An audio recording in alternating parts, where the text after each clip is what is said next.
Hello everyone, welcome to parent chemistry.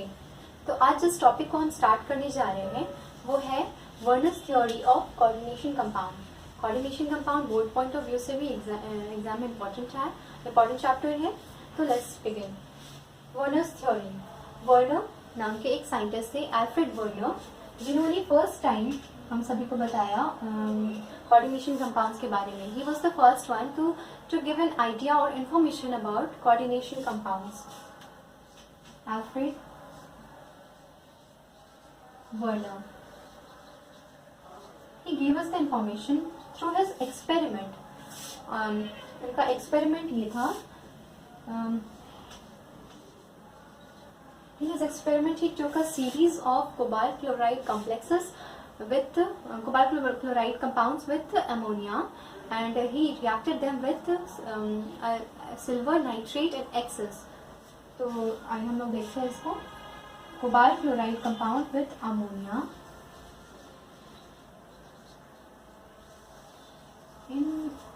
through this he passed silver nitrate solution in excess. After reacting it, he obtained 3 moles of 1 mole, 1 mole, and we obtained 3 moles PPT. This was the first. Or you can write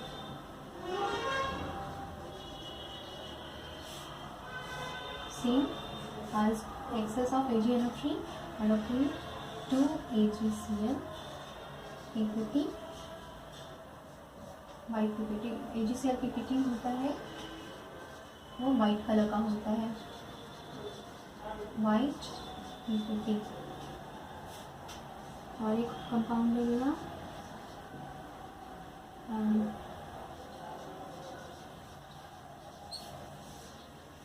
मेरे पास किया तो 1 AgCl। तो इससे सारे का यहाँ पे 1 मोल होगा, 1 मोल। तो जो अलग अलग कंपाउंड्स का अलग मतलब सेम ही कंपाउंड, बस अमोनिया का कंसंट्रेशन डिफरेंट करने पे अलग अलग अमाउंट ऑफ हम लोग को पीपीटी मिल रहा था। तो इस ऑब्जर्वेशन को हम लोग एक्सप्लेन कर सकते हैं कि यहाँ पे रिएक्शंस के ड्यूरिंग द रिएक्शन वहाँ पे एक जो कोबाल्ट मेटल आयन है, कोबाल्ट मेटल है, उससे 6 ग्रुप्स डायरेक्टली लिंक है। यानी कि अगर देखा जाए यहाँ पे कोबाल्ट एक मेटल है, 3 यहाँ पे क्लोरीन है, यहाँ पे 6 अमोनिया है, यानी कि टोटल कितने ग्रुप्स हो गए? 3 + 6 9 हो गए, और यहाँ पे 3 ऑक्टेन हो गया। तो कितना अगर माइनस करें तो 6 बचता है। वो 6 यहाँ पे निकला क्यों नहीं? क्योंकि वो डायरेक्टली लिंक थे कार्बन कोबाल्ट मेटल आयन से। उसी तरह यहाँ पे अगर देखें 5 + 3 यानी कि 8 हो गया, 8 - 2 6, यानी कि यहाँ पे भी कोबाल्ट मेटल आयन के साथ 6 बचे रह गए, जो कि इन्वॉल्व नहीं हो रहे हैं रिएक्शन में। यहाँ केवल यही प्रेसिपिटेट हो रहा है, ये निकल जा रहा है, बाकी 6 ग्रुप्स रह जा रहे हैं। वो कोबाल्ट, हम कह सकते हैं कि वो जो 6 ग्रुप्स हैं जो रह जा रहे हैं, वो रिएक्शन में पार्टिसिपेट नहीं कर रहे हैं, वो कोबाल्ट मेटल आयन के साथ डायरेक्टली लिंक्ड हैं। उसी तरह यहाँ पे 4 + 3 कितना हो जाएगा? 7, -1 कर दीजिए तो 6 हो जाएगा। 6 बचा रह गया जो कि पार्टिसिपेट नहीं किया रिएक्शन में। तो इसके इस ऑब्जर्वेशन को एक्सप्लेन कर सकते हैं। फर्स्ट पॉइंट कि 6 ग्रुप्स वेयर डायरेक्टली लिंक्ड और 6 groups where remain bonded during the reaction with the cobalt metal ion. ठीक है, अब इसी से एक और कंसेप्ट आता है कि अब ये जो फॉर्मूला है ये तो क्लियर कंसेप्ट नहीं दे रहा है। जो हम कह रहे हैं कि वो जो 6 जो इलेक्ट्रॉन है, सॉरी 6 जो ग्रुप्स है वो डायरेक्टली लिंक है, वो तो इससे पता नहीं चल पा रहा है। तो इसका एक अलग फॉर्मूला आ जाता है जिसमें कि हम लोग जो डायरेक्टली लिंक्ड होते हैं ग्रुप, उन्हें हम स्क्वायर ब्रैकेट्स में दिखाते हैं। तो उन्हें इस तरह से लिखेंगे जैसे ये है, इसको अब हम लिखेंगे, इसको लिख सकते हैं कोबाल्ट। यहाँ 3 Cl निकल जा रहा है, तो अंदर में हो जाएगा NH3 6 और बाहर में लिखेंगे Cl3।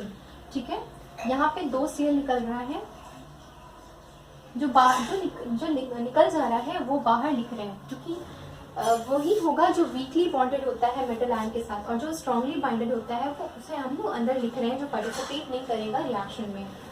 ठीक है, तो यहाँ पे 2 Cl निकल रहा है, यानी कि 1 Cl अभी भी जुड़ा हुआ है COCl, और NH3 होगा यहाँ पे 5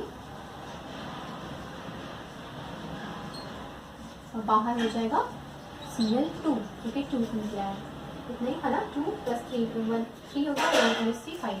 इसको भी लिख सकते हैं हम लोग इस तरह से, CO यहाँ पे 1 निकला है, यहाँ पे Cl2 हो जाएगा, NH3 यहाँ पे 4 रहेंगे, 6 होगा अंदर और बाहर 1 Cl। ठीक है, तो ये एक नया फॉर्मूला आया जिसमें कि डायरेक्टली लिंक्ड ग्रुप्स जो होते हैं वो स्क्वायर ब्रैकेट्स के अंदर लिखे जाते हैं, और जो वीकली बॉन्डेड होता है वो बाहर लिखाता है। ठीक है, तो इस एक्सपेरिमेंट से हम लोग इस एक्सपेरिमेंट के बाद वर्नर ने अपने पोस्टुलेट्स दिए, तो वो पोस्टुलेट्स क्या थे? Postulates of Werner, postulates of Werner theory, postulates of Werner theory. इसको मैं रख कर रही हूँ, आपको इसकी नोट्स PDF के फॉर्म में मिल जाएगी, मेरे डिस्क्रिप्शन में है, इस वीडियो के डिस्क्रिप्शन में।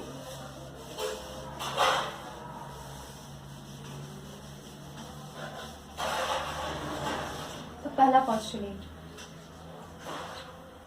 कि कोई भी मेटल कोऑर्डिनेशन कॉम्प्लेक्स में दो वैलेंसी शो करता है, पहला प्राइमरी और दूसरा सेकेंडरी। ठीक है, कोई भी metal in coordination complex shows 2 types of valencies. First, primary valency, और एक होता है secondary valency।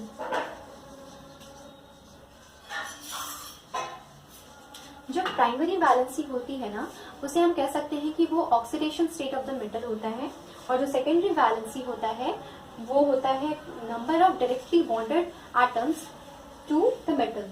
ठीक है, तो इसको कह सकते हैं हम लोग ऑक्सीडेशन स्टेट, और इसको कह सकते हैं कोऑर्डिनेशन नंबर। यहाँ पे जो कोऑर्डिनेशन नंबर मैं लिख रही हूँ वो वही जो कोऑर्डिनेशन नंबर होता है वो equal to the number of directly bonded groups to the metal ion. ठीक है, primary valency is satisfied by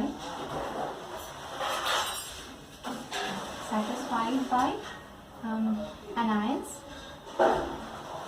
और secondary valency is satisfied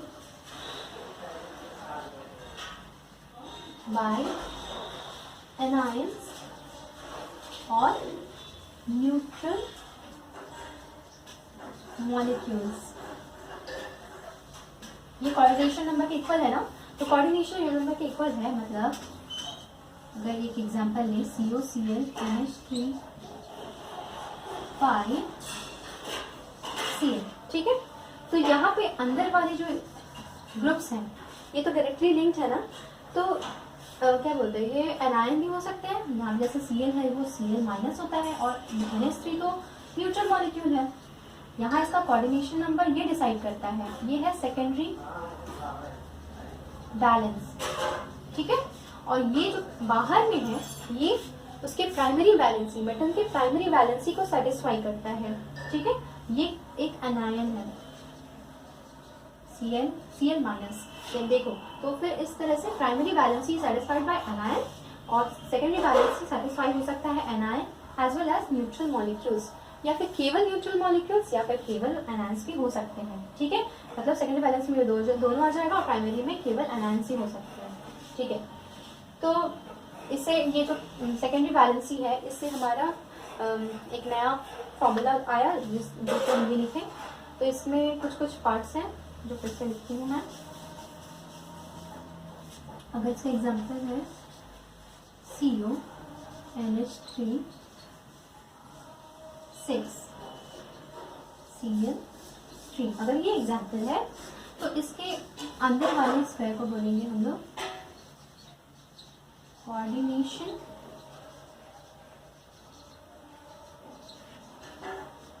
entities. मतलब कोऑर्डिनेशन में जो मेनली कोऑर्डिनेशन से जुड़े हुए हैं वो है यहाँ पे, और ये कहलाता है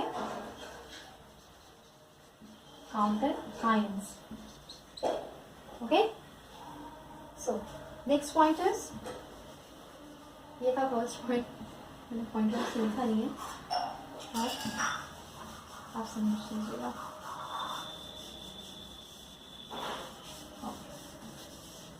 इसका लास्ट पोस्टुलेट है,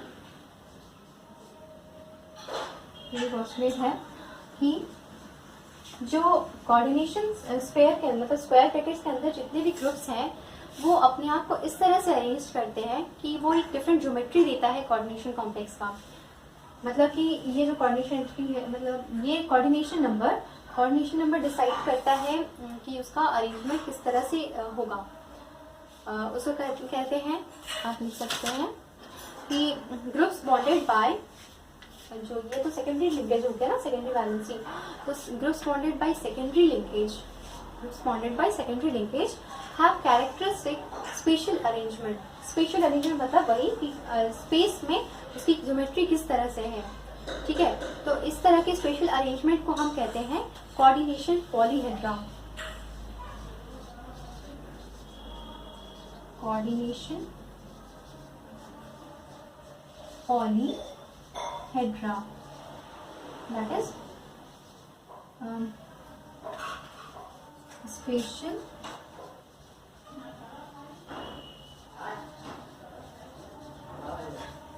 arrangement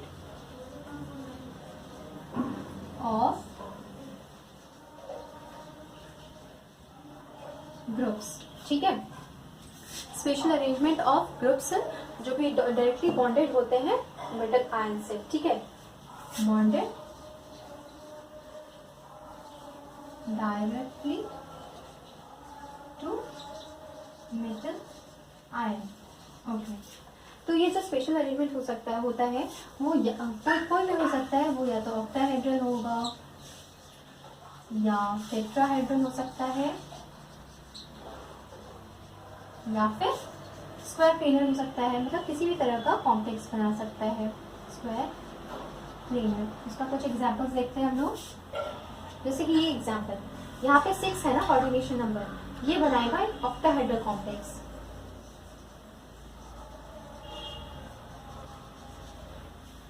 डायग्राम बनाते हैं।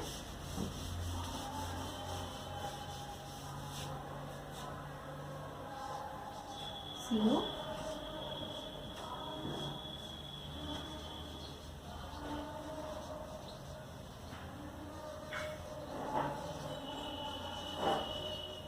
ये जिस तरह से मैं लिख रही हूँ इसी अरेंजमेंट को कहा जाता है ऑक्टाहेड्रल ज्योमेट्री, ठीक है। अब एक सेकेंड एग्जांपल अगर लेते हैं, ये है CO NH3 6। अगर हम लेते हैं Ni का, निकल बनाता है टेट्राहेड्रल कॉम्प्लेक्स विथ कोबाल्ट कह रहे हैं कार्बोनिल। इसका नाम है निकल CO4। यहाँ पे इसकी coordination number Cn coordination number is 6, यहाँ पे कोऑर्डिनेशन नंबर इज 4 है, यहाँ पे 6 है।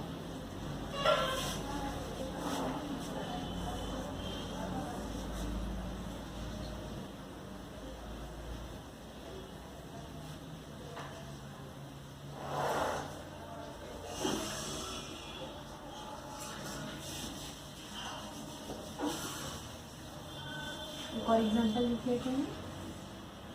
प्लैटिनम का कार्बोनिल के साथ ये बनाएगा एक स्क्वायर पेन का बस। ये है टेट्राहेड्रल, ये है स्क्वायर प्लेनर CO4 लिखिए या फिर Cl4 भी हो सकता है। इसके कोऑर्डिनेशन नंबर भी 4 है। ठीक है, ये है ऑक्टाहेड्रल।